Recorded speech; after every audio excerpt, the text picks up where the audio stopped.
ચાલો બેટા, 3-11 chapter number 4 lecture number 11.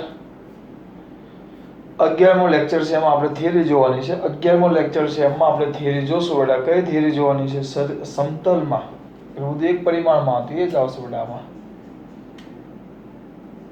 સમતલમાં થતી ગતિ માટે, સમતલમાં થતી ગતિ માટે, સમતલમાં થતી ગતિ માટે સરેરાશ વેગ.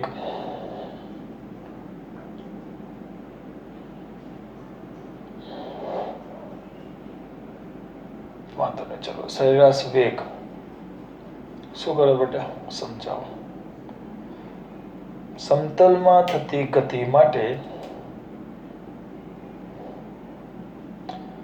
સરેરાશ વેગ શું કરો? સમજાવો.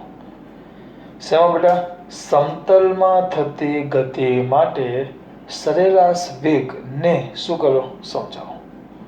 સમતલમાં થતી ગતિ માટે સરેરાશ વેગ ને શું કરો? સમજાવો. હવે અહીંયા ધ્યાન આપો. તો આપણે પહેલા વેગ માટે શું કરશું? જો ધ્યાન આપજો. પેલી આકૃતિ દોરી હતી એ જ આવશે, બરાબર? ખાલી તમારા માટે દોરું છું.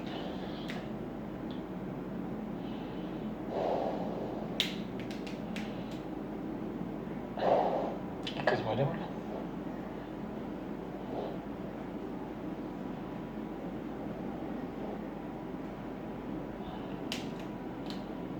આ એક્સિયમ, આ વાયમ,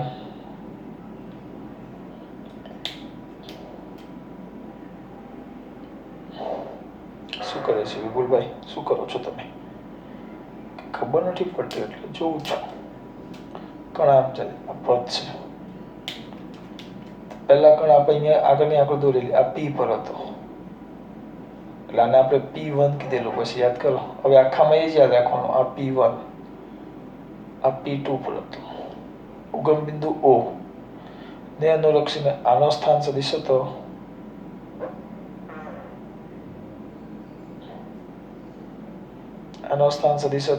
વેક્ટર R1 અને આનો સ્થાન સદિશ હતો વેક્ટર R2 ને આમ જોડી દેવું તો સ્થાનમાં થતો ફેરફાર ડેલ્ટા વેક્ટર એટલે સ્થાનાંતર. તો આપણે વાત કરીએ છીએ સરેરાશ વેગ. સરેરાશ વેગ એટલે હા, અને અહીંયાથી અહીંયા પહોંચવા માટે લાગતો સમય ડેલ્ટા ટી હતો. યાદ કરો, સમય હતો ડેલ્ટા ટી. એટલે અહીંયા લખી નાખો ડેલ્ટા ટી સમયમાં આ જાય અહીંયાથી, એટલે કારણ કે આ ટી હતો અને આનો સમય હતો ટી પ્લસ ડેલ્ટા ટી. એટલે સમયનો ગાળો કેટલો થાય? 5 કલાક અને 5 મિનિટે અહીંયા હતો, 6 મિનિટે અહીંયા હતો. તો કેટલા મિનિટમાં અહીંયાથી અહીંયા આવ્યો? બાદ બાકી 1 મિનિટ. એમ આ ટી પ્લસ ડેલ્ટા ટી. તો કેટલા સમયમાં અહીંયાથી અહીંયા પહોંચ્યો? ડેલ્ટા ટી સમયમાં. એમ કેટલા સમયમાં? ડેલ્ટા ટી સમયમાં અહીંયાથી અહીંયા સુધી પહોંચે. સરેરાશ કોની વાત કરીએ છીએ બેટા આપણે? વેગ. સરેરાશ વેગ એટલે આપણે આગળ ભણી ગયા જ પદાર્થના અથવા કણના, તમે જે શબ્દ વાપરો, તમે જે વાપરો. જો પદાર્થ લખો તો બધે પદાર્થ જ લખવાનું, કણ લખો તો બધે કણ જ લખવાનું, બરાબર? તો પદાર્થના પદાર્થના કરતા પદાર્થે કરેલા સ્થાનાંતર વેગ યાદ હોવું જોઈએ. ઝડપ હોય તો કાપેલું અંતર છેદમાં તે માટે લાગતો સમય. તો વેગ હોય તો પદાર્થે કરેલા સ્થાનાંતર અને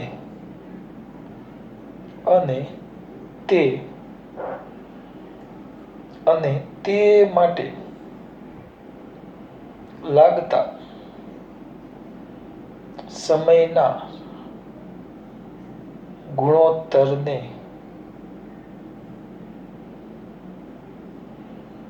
તે પદાર્થનો સરેરાશ વેગ કહેવાય. ધારો કે ડેલ્ટા ટી સમયમાં ધારીએ છીએ આપણે આકૃતિ દોરી ડેલ્ટા ટી સમયમાં પદાર્થના, જો અહીંયા કણ લખું તો અહીંયા કણ લખવું પડે, પદાર્થનું સ્થાનાંતર શબ્દ એમ વાપરો અથવા સ્થાનમાં થતો ફેરફાર એમ વપરાય. સ્થાનાંતર ડેલ્ટા વેક્ટર આર હોય તો, ડેલ્ટા વેક્ટર કેટલું હોય બેટા? આર હોય તો. દેખાય છે ને? હા, આર હોય તો મારો વારો, બોલો કયો વેગ? સરેરાશ વેગ.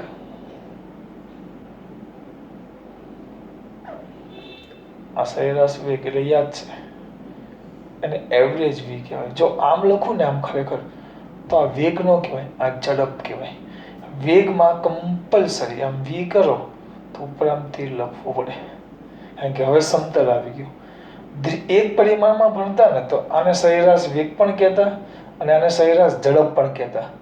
આ જ આપણા માટે સરેરાશ વેગ હતું અને આ જ આપણા માટે સરેરાશ ઝડપ હતું, કારણ કે આમાં એક પરિમાણમાં હતું એટલે સીધી આમ જ ગતિ થાય. તો ઝડપ જો એક જ સીધા માર્ગે ગતિ થતી હોય આમ, તો આમ અહીંયાથી ચાલુ કરી ધન એક્સ દિશામાં જ ગતિ કરતો હોય, સીધો ધન એક્સ દિશામાં જ ગતિ કર્યા કરે છે, આમના આમ જ ગતિ કરે છે. તો જે સ્થાનાંતર થશે, જે સ્થાનાંતર થાય એ તમારું અંતર થશે અથવા પથ લંબાઈ થાય. તો જે વેગ હશે એ જ તમારી ઝડપ થાય. એટલે બે એક વસ્તુ સરખું જ થઈ જાય. ક્યારે? જ્યારે આમ સીધે સીધું જાય ત્યારે. તોની વાત છે, બરાબર. આ કોની વાત કરીએ આપણે?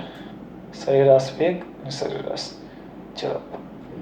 તો સરેરાશ વેગની વાત થઈ આપણા માટે. જોશું આગળ બેટા. એટલે વેગ એટલે ધ્યાન રાખજો, તમે ખાલી હવે સમતલમાં છે એટલે તમે આમ લખી નાખો આમ, તો આ સરેરાશ વેગ આ ન ચાલે, આ સરેરાશ ઝડપ કહેવાય.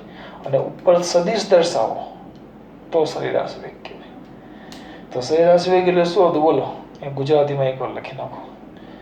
સરેરાશ વેગ બરાબર પદાર્થે કરેલું સ્થાનાંતર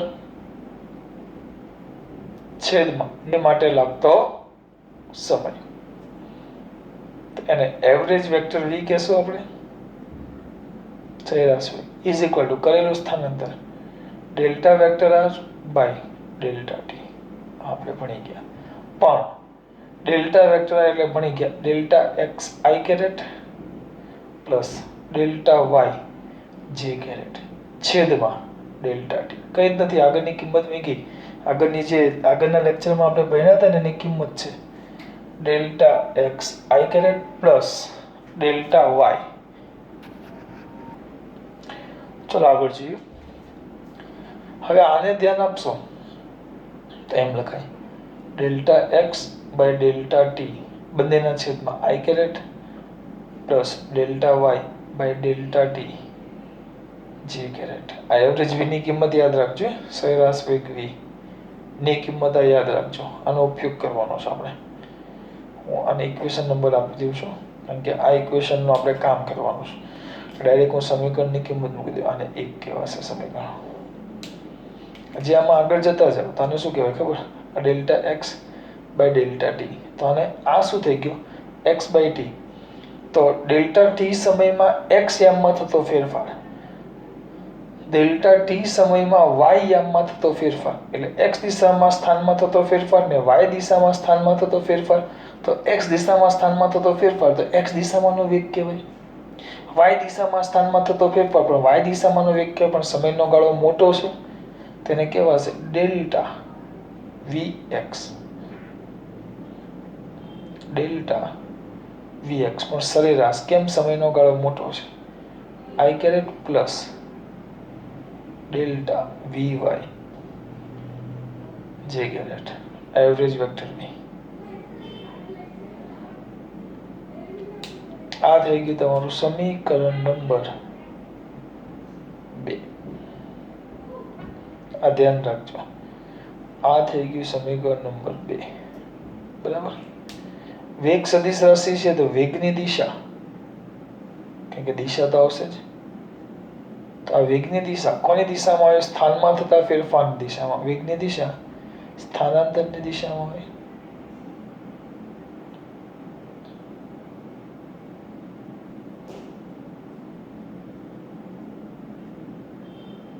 વેગની દિશા ક્યાં હોય? સ્થાનાંતર દિશામાં. અને બીજું એકમ લખી નાખો, એકમ એ જ આવશે મીટર પર સેકન્ડ. તરત લખી નાખશું. પારિમાણિક સૂત્ર એટલે બે મુદ્દા વધે, બીજું કાંઈ નહીં. m0 l1 t m0 l1 t -1 એકમ અને પારિમાણિક સૂત્ર. આ થઈ ગયું સરેરાશ વેગ. પણ આપણે ભણી ગયા સરેરાશ વેગમાં એક સમસ્યા હોય. શું સમસ્યા હોય? કે દર સમયે સરેરાશ વેગ પરથી જુદા જુદા સમયે પદાર્થનો વેગ કેટલો હશે એના વિશેની માહિતી મળે નહીં. એટલે આપણે એક નવી રાશિ વ્યાખ્યાયિત કરતા, જેને કહેતા આપણે તત્કાલીન વેગ. તો હવે તત્કાલીન વેગ વિશે આપણે વાત કરીશું દીકરા. હવે આગળ વધશું. સરેરાશ વેગ જોયો તો તત્કાલીન વેગ મેળવવાનો છે. તો અહીંયાથી તત્કાલીન વેગ ચાલુ કરી દઈએ આપણે. નવો ટોપિક ચાલુ થઈ ગયો આપણો. આ ધ્યાન રાખજો બેટા. આવું બેઠું આવશે સરેરાશ પ્રવેગ અને પછી આવશે તત્કાલીન પ્રવેગ, એટલે સેમ ટુ સેમ આવશે, કોઈ ચેન્જ નહીં આવે આમાં. ચલો, તો પહેલો મુદ્દો શું આવે કે સરેરાશ વેગ પરથી જુદા જુદા સમયે પદાર્થનો, બેઠો જ પેલામાં લખ્યું તે જ મુદ્દો છે, પદાર્થનો વેગ કેટલો હશે તેની માહિતી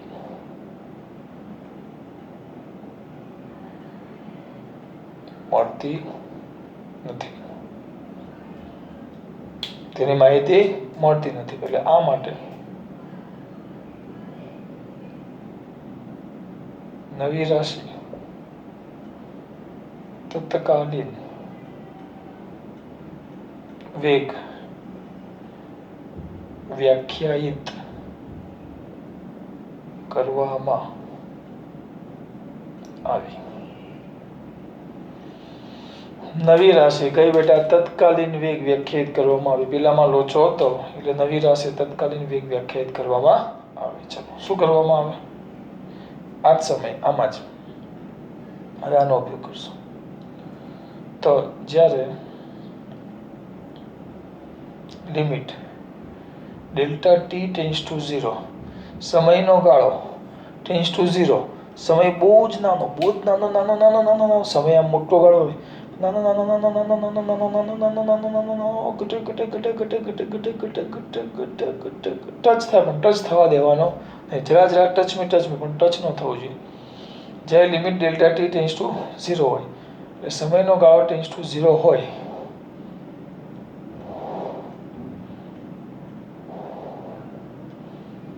જ્યારે limit delta t tends to 0 હોય ત્યારે સમયનો ગાળો બહુ જ નાનો હોય. ધ્યાન રાખજો, બહુ નાનો હોય ત્યારે જે સરેરાશ વેગ છે ને, વેગ, સરેરાશ વેગને તત્કાલીન વેગ સ્વરૂપે લઈ શકાય. સમયનો ગાળો બહુ જ નાનો હોવો જોઈએ, નાનો નહીં, બહુ જ નાનો. તો સમીકરણ 1 પરથી સીધો લઈ લેવાય.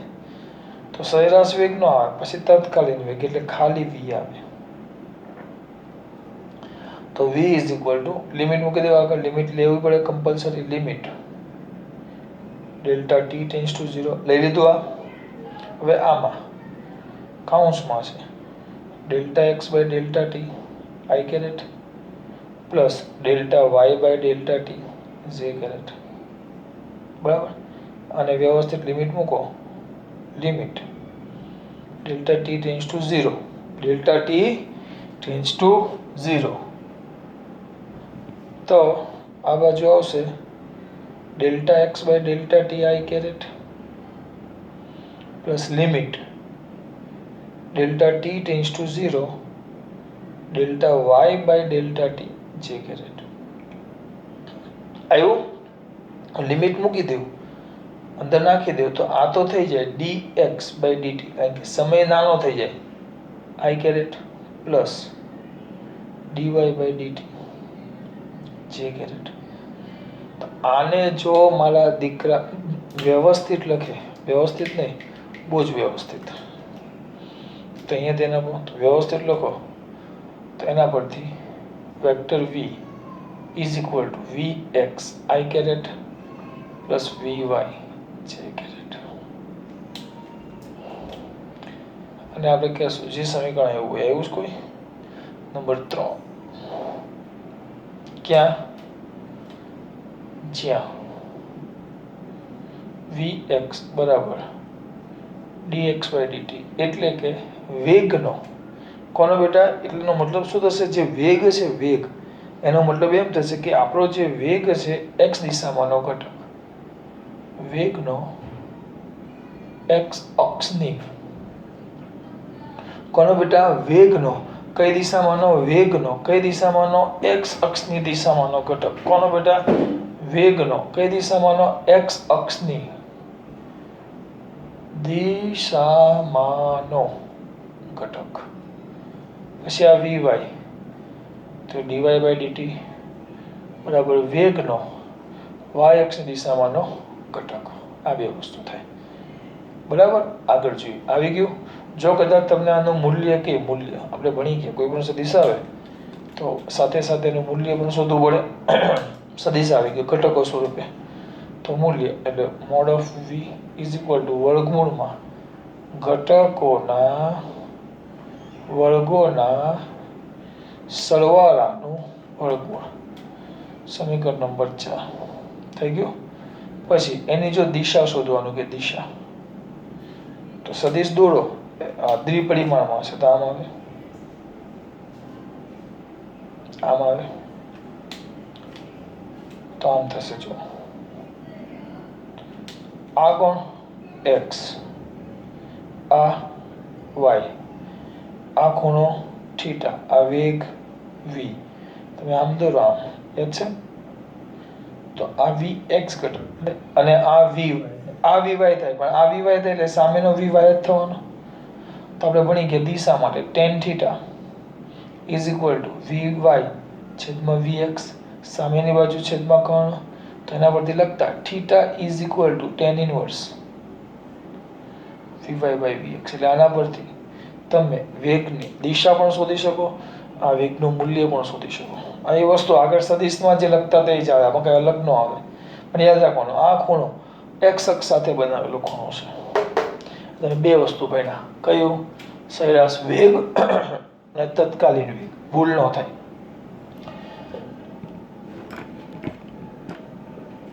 કેટલી વસ્તુ ભણ્યા? બે, સરેરાશ વેગ અને તત્કાલીન વેગ. તો સરેરાશ વેગ એટલે શું આવું સિમ્પલ આકૃતિ દોરી નાખી.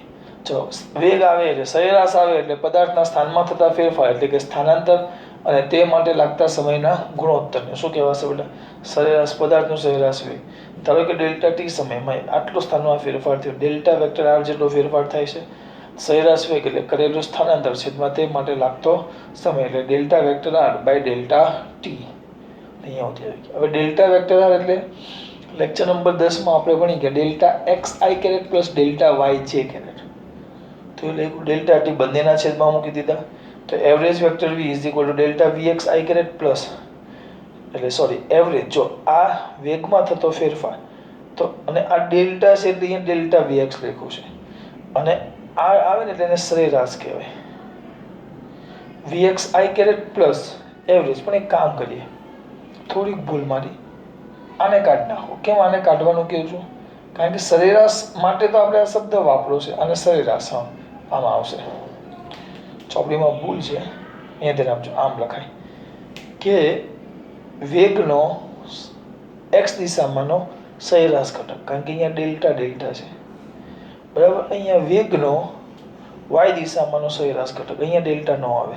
કારણ કે ડેલ્ટા કેમ ન આવે? સરેરાશ માટે તો મેં ડેલ્ટા, આ ડેલ્ટા છે એટલે સરેરાશ વાપરું છું, તો એ સરેરાશ લખીને એક કહેવાય. મેં બે વસ્તુ એક હાથે ઇન્ડિકેટ કરવાની જરૂર નથી, ભૂલ કહેવાય આપણી મારી. તો તમે ધ્યાન રાખજો, આ લખવાની બે વસ્તુ એક સાથે લખવાની જરૂર નથી. તો વેગની દિશા એટલે સ્થાનાંતરની દિશામાં હોય છે એકમ મીટર પર સેકન્ડ હોય, પારિમાણિક સૂત્ર એ તો ડાયરેક્ટ આ મીટર પર સેકન્ડ એટલે એ જ આવે. આનો L1 ને આનો T-1. પછી આ મેન મુદ્દો કે ભાઈ સરેરાશ વેગ પરથી જુદા જુદા સમયે પદાર્થનો વેગ કેટલો હશે એના વિશે માહિતી મળતી નથી. તેના વિશે માહિતી મેળવવા માટે નવી રાશિ તત્કાલીન વેગ વ્યાખ્યાયિત કરવામાં આવે, જેના માટે સમયનો ગાળો કેવો કરવામાં આવે, નાનો. તો અહીંયા સુધી પહોંચી ગયા. પછી આ વી હતો પણ અહીંયા લિમિટ મૂકી અને આખો કાઉન્સ એમને એમ. પછી આ બંનેની લિમિટ અલગ અલગ આપી દીધી. જુઓ તો આ તો લિમિટ નીકળી જાય તો આ ડેલ્ટા ટી ટેન્સો 0 મૂકો એટલે આના જગ્યાએ એક્સ આવી જાય, ડીએક્સ આ લખી જ નાખવાનું. આ સમય નાનો કર્યો એટલે આ ડેલ્ટાની જગ્યાએ નાનો ફેરફાર dx dt i caret plus dy dt j caret. તો આને vx કહેવાય. જો આવ્યું તત્કાલીન વેગ ટી, બરાબર. જ્યારે આ કહેવાશે આ ડેલ્ટા હતો એટલે અહીંયા એવરેજ vx કીધું, જ્યારે અહીંયા ખાલી vx આવે એટલે આ તત્કાલીન વેગનો x ઘટક કહેવાય અને આ સરેરાશ વેગનો x ઘટક કહેવાય. આ તત્કાલીન વેગનો y ઘટક કહેવાય, આ સરેરાશ વેગનો y ઘટક કહેવાય. આ ધ્યાન રાખજો. બહુ સિમ્પલ છે પણ થોડુંક ધ્યાન રાખ. પછી આ મૂલ્ય અને દિશા તો તમને આવડે એ જ છે. આ મેળવ્યું એના પરથી મૂલ્ય એટલે ઘટકોના વર્ગોના સરવાળો વર્ગ દિશા y ઘટકના છેદમાં x ઘટક. ચલો હવે નેક્સ્ટ લેક્ચરમાં આ બેઠું છે આ જ રીતે હશે પણ અહીંયા સરેરાશ પ્રવેગ આવશે એટલે તમારે એ બધું ધીમે ધીમે ચેન્જ કરતા જવાનું. એટલે આ કમ્પ્લીટ એક પાનામાં આમ લખો તો સામે સરેરાશ વેગ પ્રવેગ તમારે ભણવું હોય તો સામે કમ્પ્લીટ બીજા એક્ઝેક્ટલી સામેના પાનામાં તમે આ થિયરી છાપી શકો બેઠી. જો ખાસ વાત. જય શ્રી